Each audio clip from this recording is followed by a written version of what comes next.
Hello, good morning students. तो आज की इस वीडियो में अपन करने जा रहे हैं कक्षा 7वीं की पुस्तक बसंत भाग 2, जिसमें पाठ नंबर 12 है, जिसका नाम है कंचा और जिसके लेखक हैं टी पद्मनाभन। और इनका उद्देश्य क्या रहा है, ये लेसन पढ़ने के बाद हमारे क्या शिक्षा में बाल मनोविज्ञान का वर्णन करना रहा है। बालकों का मन कैसा होता है, जिसमें एक बालक की मनोदशा का वर्णन किया गया है। तो स्टूडेंट्स, छोटे छोटे जो बच्चे होते हैं, कईयों का मन शिक्षा में लग जाता है, कईयों का मन खेल कूद में लग जाता है।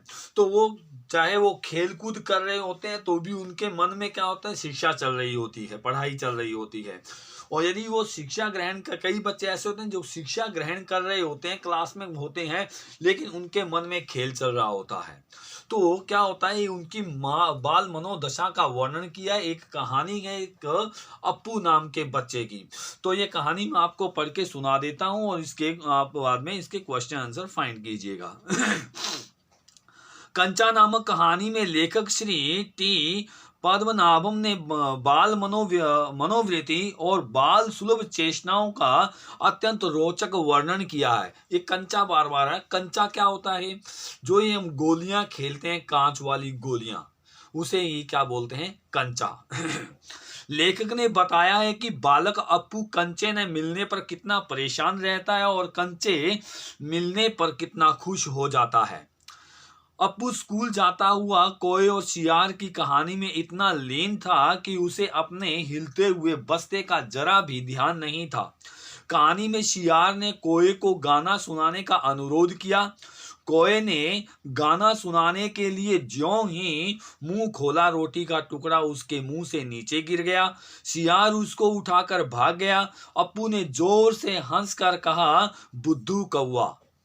वह चलते चलते एक दुकान के सामने पहुंच गया। दुकान में एक अलमारी में रखे हुए कांच के जारों पर उसकी दृष्टि गई।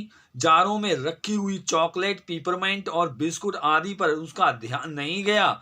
उसे ये चीजें घर पर अक्सर खाने को मिल जाती थी।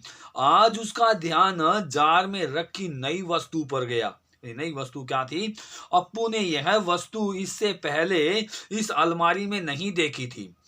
ये जार में भरे हुए हरी लकीरों वाले आंवले जैसे कंचे थे।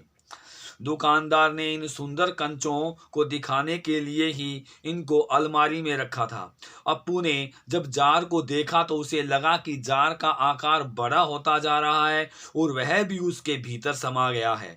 वह दुकान पर खड़ा होकर बहुत देर तक कंचों को देखता रहा।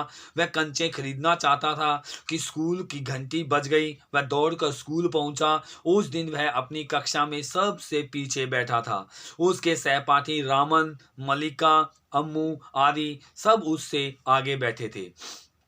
अप्पू का सबसे अच्छा मित्र जॉर्ज था, जो कंचों का अच्छा खिलाड़ी भी था। अप्पू का ध्यान कक्षा में पढ़ाए जाने वाले पाठ में नहीं था। वह तो कंचों की कल्पना में खोया हुआ था। उसे तो केवल कंचों वाला जार ही दिखाई दे रहा था। उस दिन कक्षा में मास्टर जी रेलगाड़ी का पाठ पढ़ा रहे थे। मास्टर जी मेज पर अपनी बेंत बार बार मारकर रेलगाड़ी के विषय में पूछ रहे थे, किंतु अप्पू का ध्यान तो कंचों में था। अप्पू सोच रहा था कि वह जॉर्ज के साथ मिलकर कंचों से खेलेगा। तभी उसको चौक का एक टुकड़ा लगा। वह खड़ा हो गया। मास्टर जी ने पास आकर उसे खूब डांटा। यानी कि चौक का टुकड़ा लगा, यानी कि मास्टर जी ने बोर्ड पे समझाते समझाते देखा कि अप्पू का ध्यान इधर नहीं है, तो उन्होंने चौक का टुकड़ा उसको दे मारा और वो उसको खड़ा किया, उससे पूछा कुछ। मास्टर जी अप्पू के चेहरे से समझ गए कि आज उसका ध्यान कहीं और है। जब मास्टर जी ने उसे डांटते हुए पढ़ाए गए पाठ के विषय में पूछा तो वह डर कर कांपने लगा और उसके मुख से निकल पड़ा कंचा। उसके मुख से यह उत्तर सुनकर मास्टर जी को अत्यधिक क्रोध आया। उसे बेंच पर चढ़ाकर खड़ा होने की सजा सुनाई गई। दूसरे विद्यार्थी भी यह सुनकर सहम गए। आस पास की कक्षाओं के मास्टर जी दरवाजे से झांक कर देखने लगे।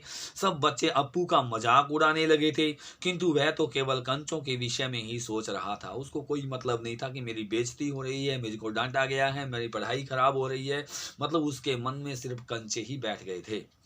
अप्पू अपने मित्र जॉर्ज के विषय में सोच रहा था कि वह उसके साथ जाकर दुकान से कंचे खरीदेगा।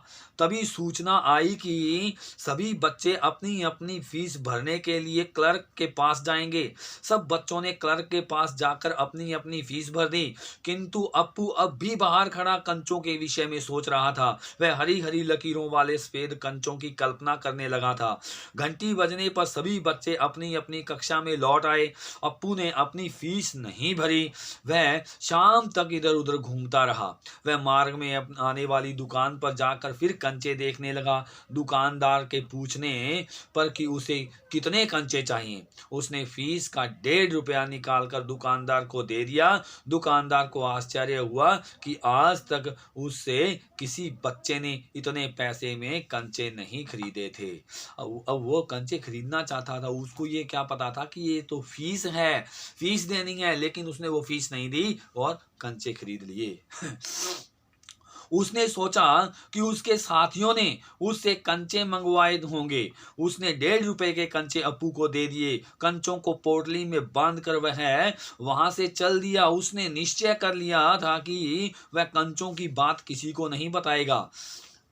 अप्पू को अचानक संदेह हुआ कि हरी लकीरों वाले सफेद कंचे उनमें हैं या नहीं, क्योंकि उसको जार में सबसे पहले हरी लकीरों वाले कंचे दिखाई दिए थे।